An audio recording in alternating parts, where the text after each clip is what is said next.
Our focus very much on the stock markets, and that is no joke that the S&P 500 has hit an all-time high once again intraday today.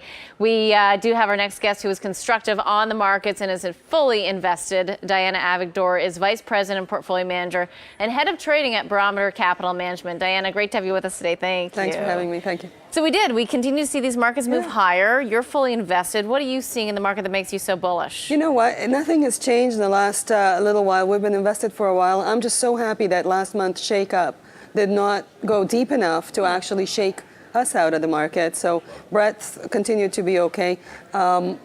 Stocks came in to their technical support levels, sort of thing. It did not really break down so much, even though it was a little bit sloppy.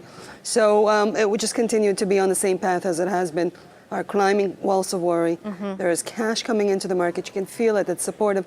Even when volume is light, you can see how stocks just kind of swoon down a little bit, and then they get brought back up, whether it's that same afternoon or the next day.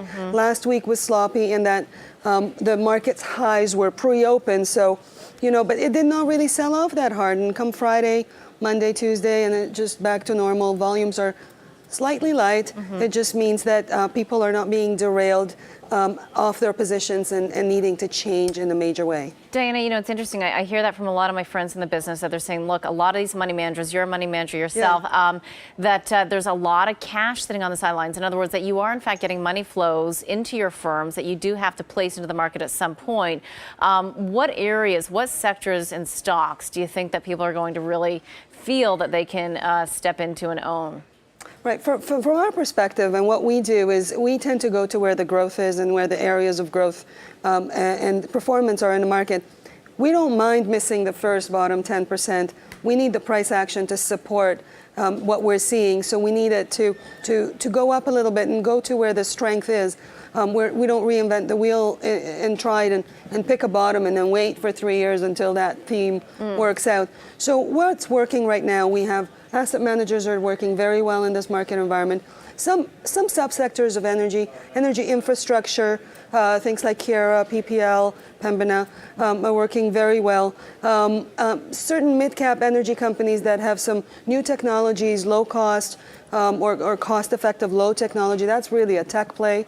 Technology in the U.S., some financials are doing very well, healthcare. Those are some of the sectors that we like. We've talked a lot about biotech here on BNN, and certainly broadly speaking in the marketplace, because they got hit so badly to the downside over the past month or so. We are seeing some renewed buying, some new interest in those stocks today. Do you think that that's sustainable? Is that an area that you're interested in? Yeah, the sell-off and the correction in the biotech is within its temperament. If you look at the biotech sector and you look at it, say, in the correction about a year ago, you will see the same type of depth of correction. It is a few large caps, but a few small caps. It is some of those small caps have a binary outcome. Their drug or their one drug gets either approved or not, either goes up or not. Yeah. But there are some more diversified biotechs that are in there. And it is a risk-on, risk-off type of sector. Okay. I wouldn't recommend that you have 50% of your portfolio in it, but certainly when you have a risk-on market, in this situation, I think that they're okay.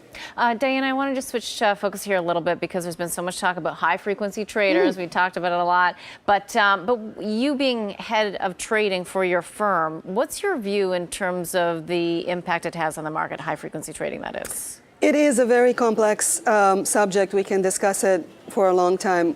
But just the basics, major thing I'd like to say this.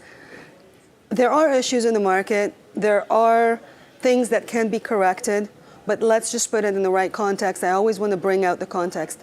15 years ago, before decimalization, we had 12.5-cent spreads and 6 and 7 cents commission. The retail investor paid a lot of money for their retail trades. We're now a penny spread, less than half of that in commission.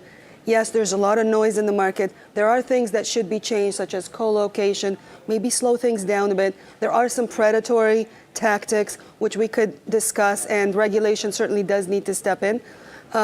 It is a lovely couple of days in terms of conspiracy theory, lots of people talking about how the market is rigged. I don't believe the market is rigged. I do believe that there is things and issues that we can discuss, and we're certainly working through them. All right, Diana, we will leave it there. Thank you so much for joining us today. Thank you.